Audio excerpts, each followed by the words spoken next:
ముఖ్యమంత్రి చంద్రబాబు నాయుడు అధ్యక్షతన గురువారం జరిగిన 8వ రాష్ట్ర స్థాయి పెట్టుబడుల ప్రోత్సాహక బోర్డు సమావేశంలో 39,473 కోట్ల విలువైన 22 కొత్త పారిశ్రామిక ప్రాజెక్టులకు ఆమోదం లభించింది.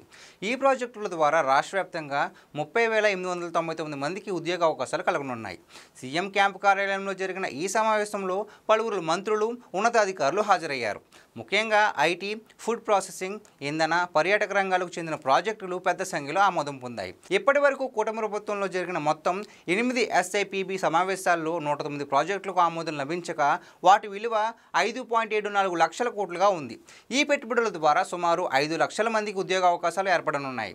పారిశ్రామిక ప్రాజెక్టుల చుట్టూ అనుబంధ రంగాలు అభివృద్ధి చెందేలా ఎకోసిస్టమ్ ఏర్పాటుపై ముఖ్యమంత్రి ఆదేశాలు జారీ చేశారు. ప్రాజెక్టులకు రహదారులు, పోర్టులు, ఎయిర్పోర్టులతో మౌలిక సదుపాయాలు అందుబాటులో ఉండేలా చూడాలని సూచించారు. భూములు ఇచ్చిన రైతులు, స్థానికులకు నేరుగా లాభం కలిగేలా ప్రణాళికలు రూపొందించాలన్నారు. సమీకృత పర్యాటక ప్రాజెక్టులు, సర్వీస్ రంగం, వినోద కార్యకలాపాలు కూడా పరిశీలనలోకి రావాలని సీఎం తెలిపారు. ప్రభుత్వం, ప్రైవేటు రంగాల్లో ఇచ్చే ఉద్యోగాల వివరాల కోసం ప్రత్యేక ఎంప్లాయ్మెంట్ పోర్టల్ను రూపొందించాలని సూచించారు. ఈసారి ఆమోదం పొందిన ప్రాజెక్టుల్లో విశాఖ, కడప, కర్నూలు, నంద్యాల, తిరుపతి, శ్రీకాకుళం, విజయనగరం, చిత్తూరు, అనకాపల్లి, కృష్ణా జిల్లాల్లో భారీ పెట్టుబడులు వస్తున్నాయి. ముఖ్యంగా లారెస్ ల్యాబ్స్ 5,630 కోట్లతో, అగస్త్య ఎనర్జీ 6,933 కోట్లతో, జేఎస్డబ్ల్యూ స్టీల్ ప్లాంట్ 4,500 కోట్లతో, లూలు మాల్స్ 1,222 కోట్లతో, యాక్సిడెంట్ ఫార్మా 1,358 కోట్లతో పెట్టుబడులకు అంగీకారం లభించింది.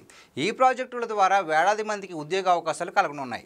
ప్రభుత్వం పారిశ్రామికీకరణను ప్రోత్సహిస్తూ నూతన ప్రాజెక్టులకు వేగంగా అనుమతులు ఇస్తోంది. రాష్ట్రం అభివృద్ధి పథంలో వేగంగా ముందుకెళ్లేందుకు అవసరమైన అన్ని చర్యలు తీసుకుంటామని సీఎం చంద్రబాబు తెలిపారు.